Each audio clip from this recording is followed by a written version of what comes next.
Everyone, and welcome to week 4 in environmental science. Week 4, we'll be studying community ecology. That content is in chapter 4 of your textbook. Use these learning goals to help guide you through the text. And I also recommend that you look through this list of key terms that I think are important and make flashcards for the ones you don't know. Study those flashcards before you take the week 4 quiz and also before you take exam 1. There's some other tools here to help you get to know chapter 4, like blank study tables for you to fill out as you move through the material. These are ways that I try to make your use of the textbook a little more active. I also have some videos in these tabs to bring the content to life in a different way. So move through these tabs as you read chapter 4. The next component of the week 4 module is a discussion where you are going to pick a climograph, and there's 5 to choose from. This is going to be a small group discussion, so you'll have a maximum of 5 students in your group. So each student will choose one, and you will describe the patterns of precipitation and temperature in that location in your initial post. So before you choose one, scroll down and make sure you're picking one that no other student has selected. I want to just point out that this graph has 2 axes. We're showing precipitation on the right, and the precipitation is being shown by month in these red bars. And temperature, the axis is on the left, and those data are being displayed on the blue line. So for November, this would be the average temperature in Celsius. Looks like it's about 16 degrees C. And this would be the average rainfall in millimeters, maybe around 24 millimeters in November for Los Angeles. So I'm asking everyone to select a location, write detailed descriptions about the temperature and also the precipitation. And then I want you to, based on what you see here in the climate data, and based on what you read about the climate for the different terrestrial biomes, select a biome that you think would exist in that location and write a 3 to 4 sentence description about that biome. The initial posts are due by Wednesday. Before Saturday, at the end of the day, come back to this discussion, look at what your peers posted, and compare the climate and the biome that you found to those of what your peers found. The next component of the week 4 module is going to be our laboratory. This lab requires some supplies, and you need access to a forested natural area. There's some background information about life in leaf litter.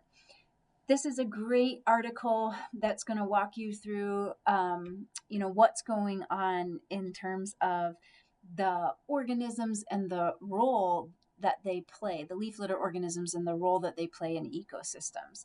Read that, answer these background questions about it. Then you're going to construct a device called a Berley's funnel, and it's going to look something like this, and you're going to use that to dry out a leaf litter sample that you collect. So here's some instructions for collecting a sample. I just want to point out a few things. You need to be in a forest. So do not do this in your garden. Do not do this in your front lawn. Do this in a forest. So maybe you live on campus, go out to the forest behind the dorms. Maybe you can go to a park nearby that has a forested area. It needs to be in a forest. You're going to collect leaf litter in a 20 centimeter by 20 centimeter square. You're going to collect all of the litter on the top, so all of the leaves, all of the pine needles, all of the little tiny sticks. And you also want to go down to a depth of approximately 3 centimeters below the surface and collect some of that top soil. Your sample needs to be large enough to at least fill half of your funnel. Otherwise, you're not going to be able to collect any bugs. So what we're doing here is we're going to dry this sample out for 5 to 7 days, and then next week You're going to look at the alcohol, or in the case of the people who bought kits, we sent white vinegar instead. You're going to look in your liquid below your funnel, and you're going to see which organisms are present using a magnifier.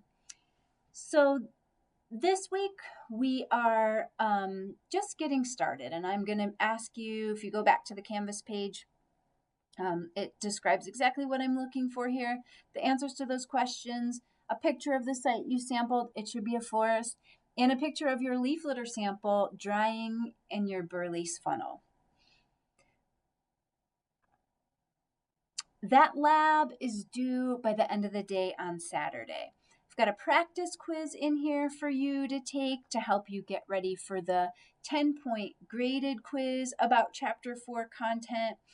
This module also contains a place to turn in your salinity and plant growth lab report. Hopefully you got some great feedback on this last week. Incorporate that feedback into a final draft that you upload here. In case you couldn't find this before, here's some guidelines for that assignment and a sample and lots of resources to help you write an excellent lab report. There's also the grading rubric down here that you used to give your peer feedback last week. There's one last thing in the week 4 module, and it's worth 3 points extra credit. It's just a self-assessment. Basically, I want to give you a chance to slow down and think about how you're doing in the class. So you've now looked at 4 weeks of content in the class. You have a pretty good idea of where the expectations are. This is just a chance for you to reflect on how you're doing. As always, please reach out if you need anything, and have a great week.